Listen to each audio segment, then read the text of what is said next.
What's up YouTube? Capital G here talking about Yu-Gi-Oh! Vrains in this video. Got a little bit of information coming out of the June edition of the V-Jump, and I have to say this cover looks really nice. You got Yusaku up there looking kind of spicy, or I'm just gonna refer to him as Playmaker since he is in his VR form. Got Decode Talker, got Dragon Ball Super up here. I still have not watched that show. I'm only gonna watch the dub of Dragon Ball Super. People are gonna hate on me because of that, but I only watch Dragon Ball dub, guys. I cannot do the sub, man. I think Goku is like voiced by a woman, and it like fucking it triggers me. And then you got Dragon Quest 11, which please God give me this game. I just recently got back into Japanese RPGs because of Persona 5, which is just, oh my God, I am loving that game so much. But you know what? Let's focus on Yu-Gi-Oh! So we have a premiere date for Vrains, and we have a little bit of information when it comes to the villains. We get a little look at them, which I think they actually both look cool. So Yu-Gi-Oh! Vrains is going to air May 10th in Japan. So basically, if you guys want to see Vrains, about 3 weeks from now is when we're going to be able to watch the first episode. And then you guys know about the Knights of Hanoi.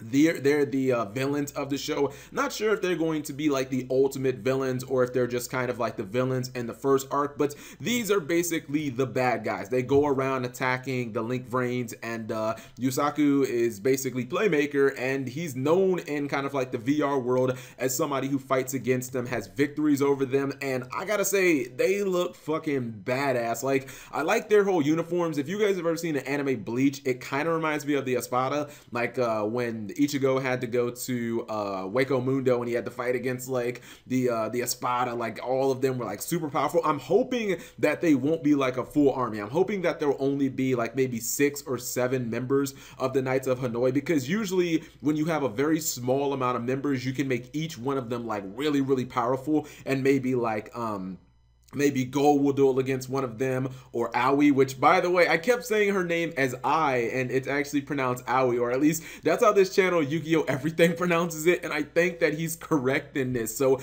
I think this guy looks really good, and this is their leader. His name is Revolver. Dude, he looks fucking badass. Like, I not only like the mask, but I'm kind of liking the whole red and black hair. Like, it just looks really cool. I like his whole suit, and I mean, these villains are at least looking really cool, and it is confirmed that this is going to actually be his boss monster. I know there was a little speculation, most of it started by me, that that this could have been maybe like the aces, or it could be the ace monster of like the rival. Maybe this one is going to be one of Go's cards, but nope, this is actually his ace monster. So I wonder if they're just going to be kind of like the villains of the first arc, or if they're going to continue on the show. And I don't know, man, this is it's not, obviously Topologic Bomber Dragon isn't as good as like Firewall Dragon, but I mean, it's still a very significant boss monster. I wonder if that means, because a lot of people were saying that usually like the 3000 really beefy boss monster is kind of similar to like Red Dragon, and you know, usually that's a card that's kind of resolved for,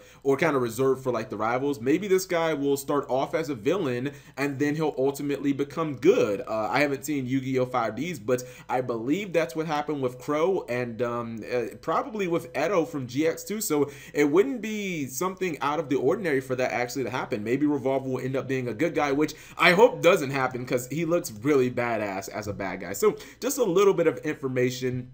You guys let me know what you think. What do you think of the character designs so far? Based on the, I guess, 5 characters that we have seen from Yu-Gi-Oh! Vrains, what do you guys think of the art direction so far? Again, I've seen like little teeny snippets of Vrains. I think the show looks gorgeous, but what do you guys think of Aoi and Go and Revolver and this guy who actually is unnamed at this time? But, you know, what do you guys think of Playmaker, Yusaku? What do you guys think of the characters? I think they all look pretty cool right now, and the villains definitely look good. So I'm rambling at this point. Thank you guys for watching as always, and subscribe if you have not already. 3 weeks to go, guys. Yu-Gi-Oh! Vrains, 3 weeks.